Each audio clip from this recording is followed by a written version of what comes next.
in the New Testament, there are 3 episodes concerning John the Baptist, 2 of which involve an interaction with our Lord Jesus Christ, and the other concerns the end of his life.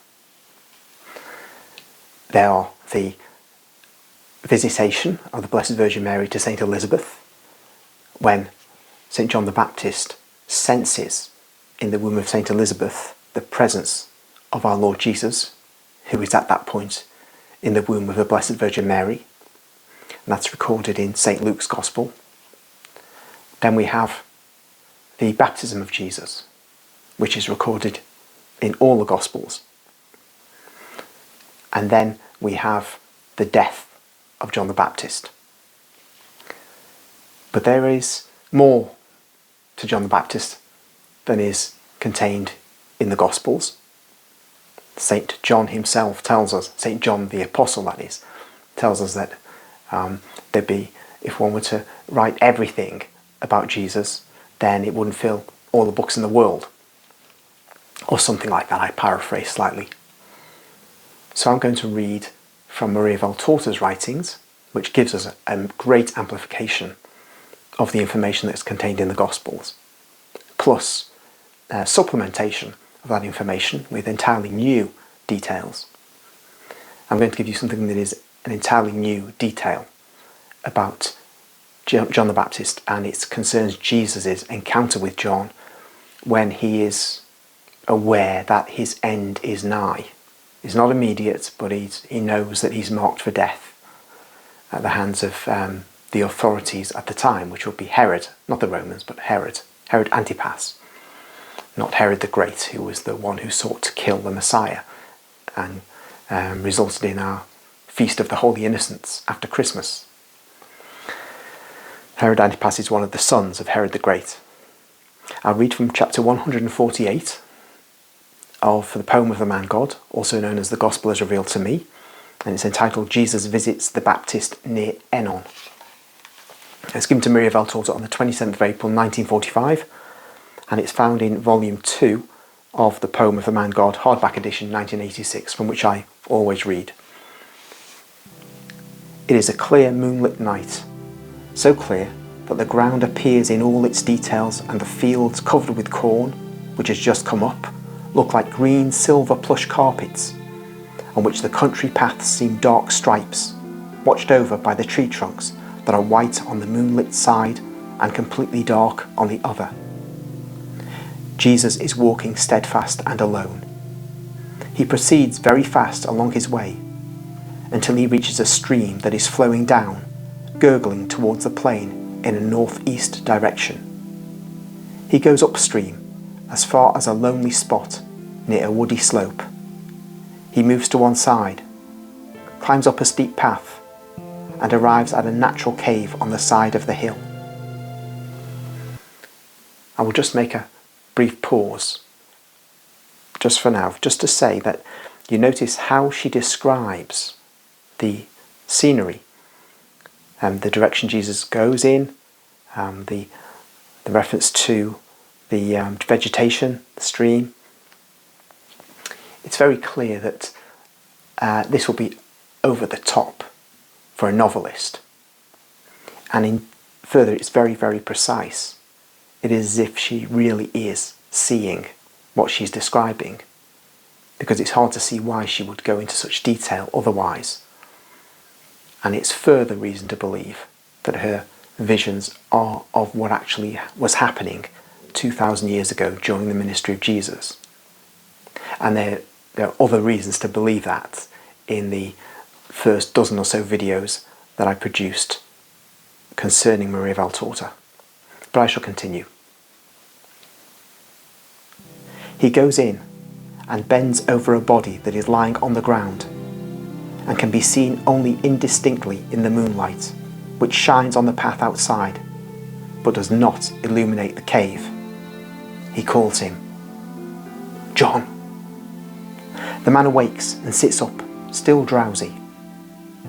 But he soon realizes who is calling him and jumps to his feet, then prostrates himself, saying, "How is it that my Lord came to me?" "To make your heart and mine happy." You wanted me, John. Here I am. Get up. Let us go out into the moonlight and sit and talk on the rock near the grotto. John obeys, gets up, and goes out. But when Jesus sits down, he kneels down in front of Christ.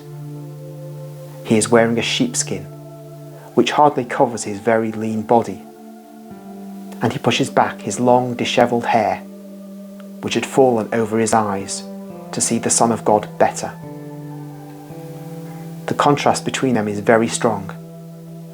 Jesus is pale and fair-headed. His hair is soft and tidy, and his beard is trimmed round the lower part of his face.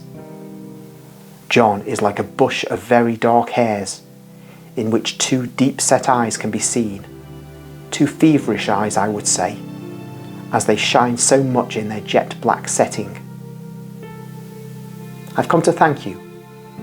You have fulfilled and are fulfilling, with the perfection of grace within you, your mission as my precursor. When the hour comes, you will enter heaven beside me, because you will have deserved everything from God. And in the expectation, you will already be in the peace of the Lord, my beloved friend. I will enter peace very soon, my Master and God. Bless your servant to strengthen him for his last trial. I am aware that it is now near, and that there is still one witness I have to bear, the witness of my blood. And you are aware more than I am that my hour is about to arrive. The merciful bounty of your divine heart has brought you here to fortify the last martyr of Israel and the first of the new era.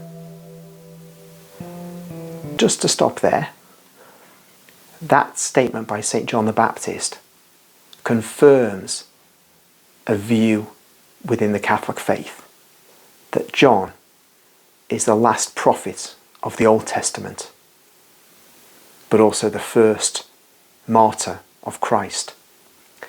In a way, that point about the first martyr of Christ is not so clearly held by Catholics, because we speak of St. Stephen as the first Christian martyr. But we can see, if we think about it, that it is true to speak of St. John the Baptist as the first martyr of the Christian era. St. John the Baptist continues, "Tell me only one thing. Will I have to wait long for your coming?" "No, John. Not much longer than the time that elapsed between your birth and mine." May the Most High be blessed for that. Jesus, may I call you so? You can, because of our blood and your holiness. The name, which also sinners pronounce, can be pronounced by the Holy One in Israel. It is salvation for them. Let it be kindness to you. What do you want from Jesus, your master and cousin? "I'm about to die," says John. "As a father is anxious for his children, so I am anxious for my disciples." My disciples. You are a master, and you know how fondly we love them. My only fear in dying is that they may get lost like sheep without a shepherd. Will you please gather them? I give you back the 3 who are yours and who have been perfect disciples while waiting for you. They, and Matthew in particular, really possess wisdom. I have some more, and they will come to you. Allow me to entrust those 3 to you personally. They are the dearest. "And they are dear to me," says Jesus. "Do not worry, John. They shall not perish. Neither those 3 nor the other true disciples of yours. I will collect your inheritance and look after it as the dearest treasure received from the perfect friend and servant of the Lord. John prostrates himself to the ground, and what seems impossible in such an austere personage, he bursts into tears, sobbing out of spiritual joy. Jesus lays a hand on his head. Your joyful and humble tears are in unison with the song of long ago, at the sound of which your little heart leapt out of joy. The song and your tears are the same hymn of praise to the Eternal Father, who, quotes, has done great things, he that is mighty to humble souls, unquote. Also, my mother is about to intone once again the song that she sang then. But later, the greatest glory will come also to her as to you after your martyrdom.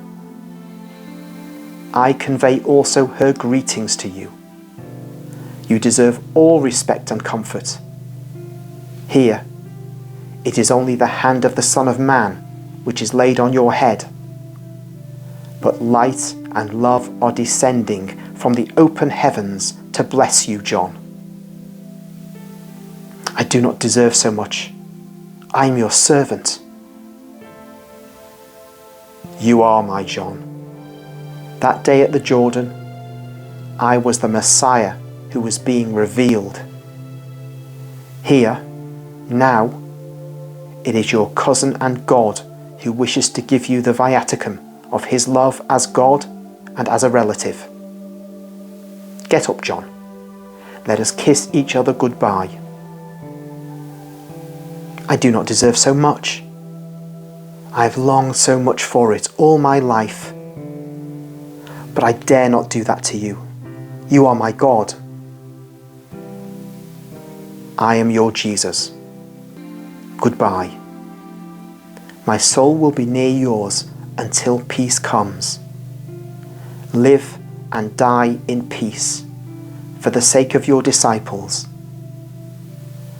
That is all I can give you for the time being. But in heaven, I will give you 100-fold, because you have found grace in the eyes of God.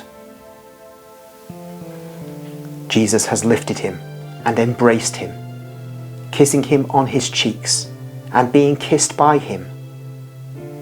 Then John kneels once again, and Jesus lays both hands on his head and prays with his eyes turned to heaven.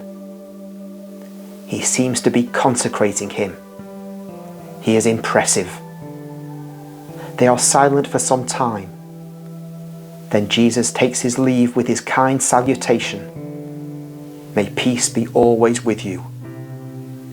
And he resumes the same road as before.